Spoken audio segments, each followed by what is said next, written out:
It's 2 a.m. You know you should be sleeping.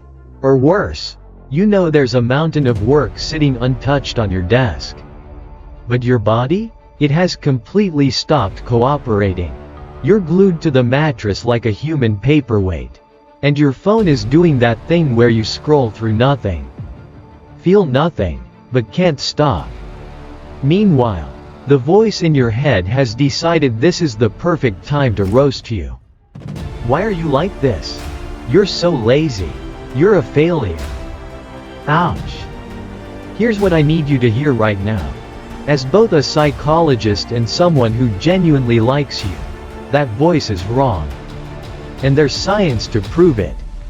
Let's talk about your nervous system for a second, because it's doing something wild right now. And it's not your fault.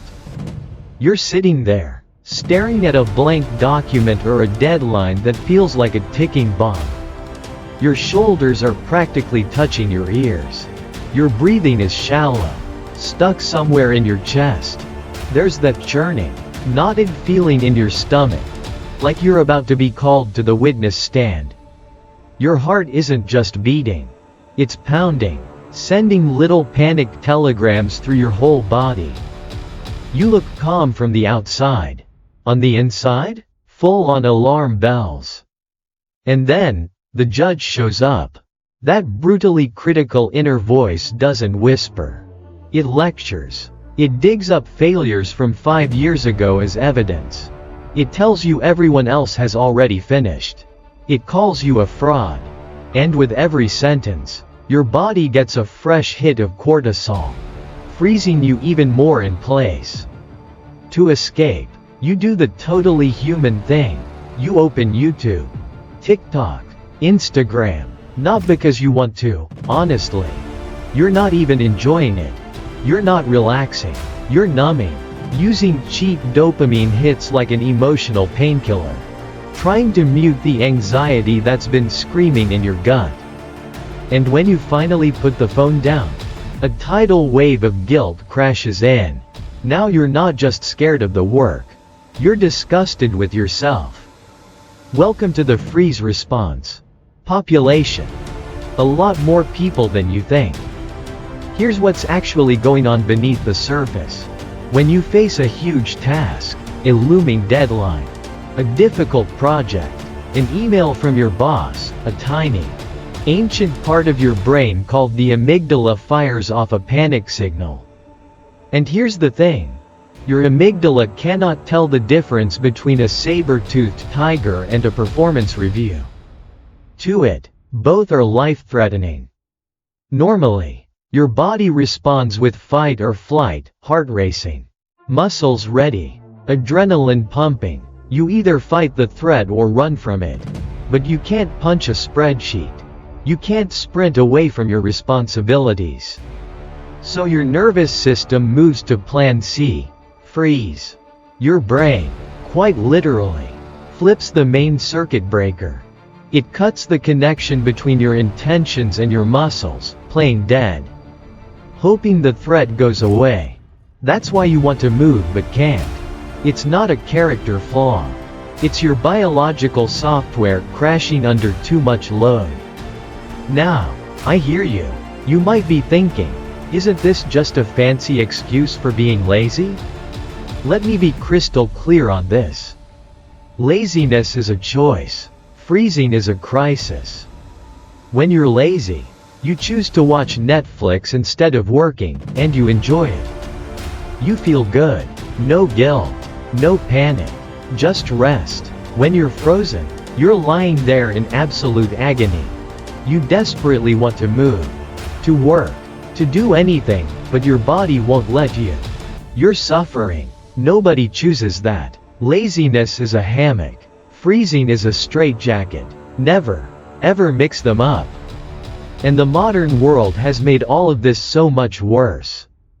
Our ancestors faced real, physical threats, hunger, predators, harsh weather. When the danger passed, their bodies reset, nervous system exhaled, life went on. But you live in a world where the threats never stop. Notifications at midnight, The highlight reels of everyone's perfect life on your feed. Financial anxiety that's invisible but constant. Comparison culture that runs 24/7. Our nervous systems were not designed for this. We're essentially ancient, primitive creatures trying to operate in a hyper-stimulating digital world. No wonder the fuse keeps blowing. Your brain isn't broken. It's just an old circuit in a high-voltage environment. So, how do we actually get out of this? Here are 3 things that work. And I mean actually work. Backed by neuroscience, not just motivational posters. 1. The physiological sigh.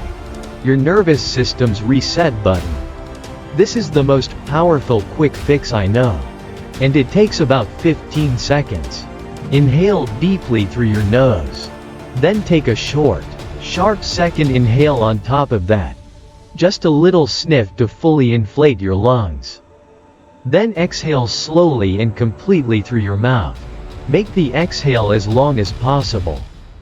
This isn't just relaxation breathing.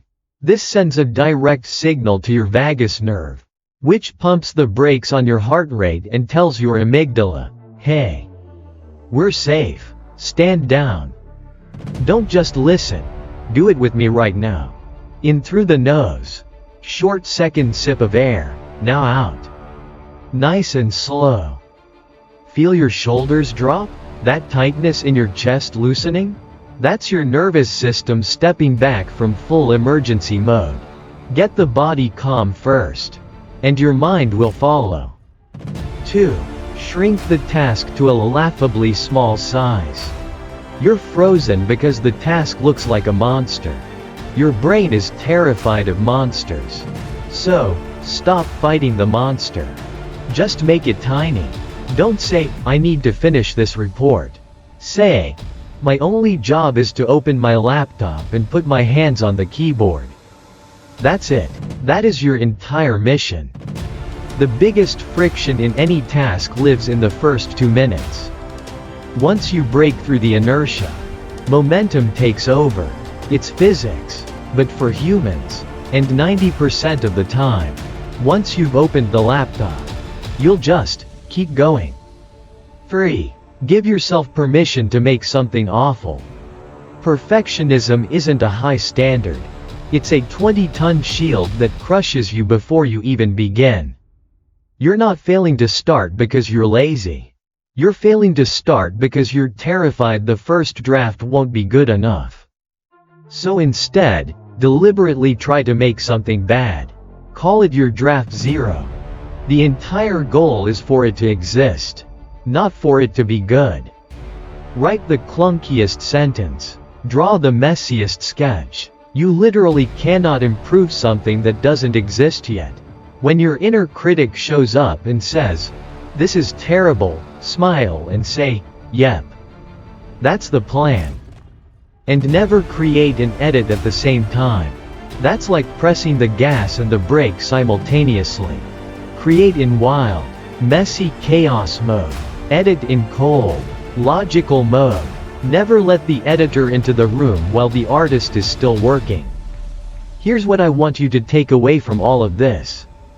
You are not a machine. You're an ecosystem, just like the natural world. You have seasons and sometimes that season is winter. Things freeze. Things go quiet. That's not the end of your story. It's a signal that you need care, not punishment.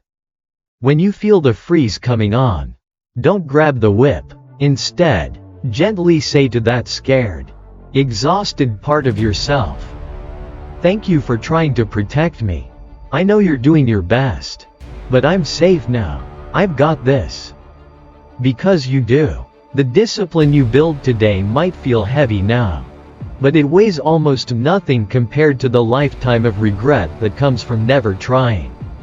The version of you who started imperfectly, who fumbled through the first draft, who breathed through the panic and showed up anyway, that's the version who changes things.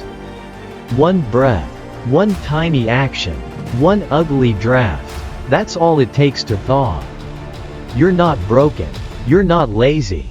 You're a beautifully complicated human navigating a world your nervous system never had time to prepare for. And that's something worth being patient with.